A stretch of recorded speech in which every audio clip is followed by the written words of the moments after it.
5 Things You Might Not Know About the Bay of Pigs Invasion. Explore some intriguing facts about the failed U.S.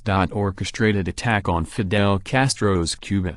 1. Brigade 2506, the paramilitary group that led the Bay of Pigs invasion, took its name from the serial number of one of its members. Early in 1960, President Dwight D. Eisenhower authorized the CIA to recruit Cuban exiles living in Miami and train them for an invasion of Cuba. The group that became known as Brigade 2506 was initially 28 members, including 10 former Cuban military officers recruited by Dr. Manuel Artime, head of the Movimiento de Recuperación de Cuban Revolucionaria, MRR. After training in secret camps in the Florida Everglades as early as March 1960, the growing brigade moved its base to the Sierra Madre in Guatemala, which boasted a similar climate to Cuba and a friendly government. That September, a brigade member named Carlos Rodriguez Santana was killed in a training accident, and his comrades chose to name the brigade after his serial number,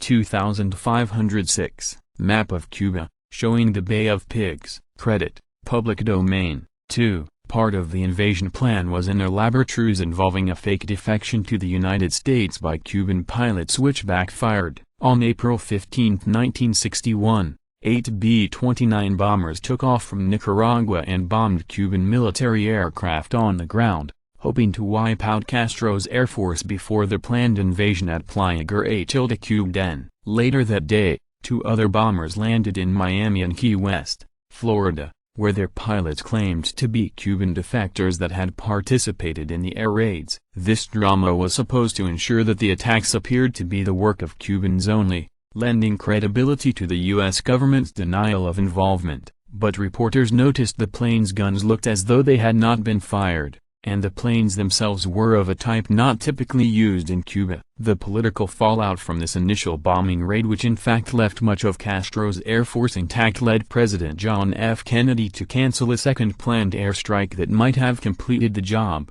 3. In a bombing raid over Cuba on April 19, 1961, 2 B-26B bombers were shot down and 4 American officers in the Alabama Air National Guard were killed. Officially, no Americans were supposed to be involved in the failed Bay of Pigs invasion. Unofficially, a top-secret squadron of pilots flew a last-ditch mission authorized by Kennedy on the morning of April 19, to help defend the overwhelmed invaders at Cuban. Due to a misunderstanding over time zones, the bombers arrived an hour before planned escort cover arrived from a U.S. Navy aircraft carrier, and were shot down by the Cubans. For years, the CIA refused to admit the involvement of these U.S. servicemen in the invasion, even though Castro's government announced it had the body of an American pilot on the day it shot his plane down. After preserving the remains of the pilot, Captain Thomas Willard Ray, for years, Cuba returned his body to his family in 1979. For its part,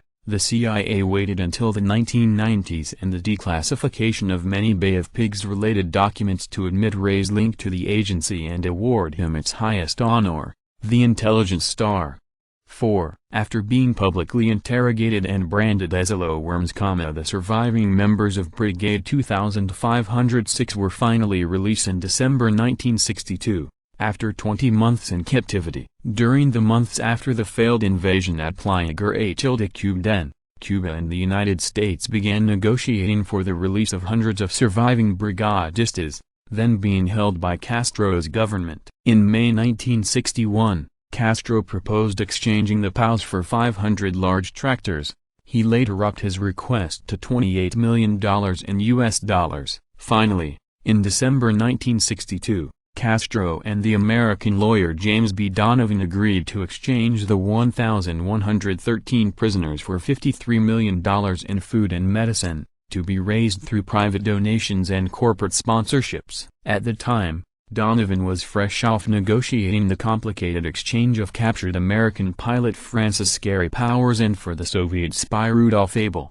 events that were dramatized in Steven Spielberg's acclaimed 2015 film O Bridge of Spies, which starred Tom Hanks as Donovan. On December 28, President Kennedy received the brigade's flag in an emotional welcome-back ceremony at the Orange Bowl in Miami, promising that it will be returned to this brigade in a free Havana. 5. Revolutionary leader Che Guevara actually thanked President Kennedy and the United States for the Bay of Pigs invasion. In August 1961, representatives of all American nations convened at Punta del Este in Uruguay for the Inter-American Economic and Social Council. At a cocktails party, the Cuban revolutionary leader Ernesto Che Guevara spoke with Richard Goodwin, then an advisor and speechwriter for President Kennedy. As Goodwin recorded in a secret White House memo declassified in the 1990s, the conversation ranged from the possibility of a modus vivendi or interim settlement between Cuba and the United States,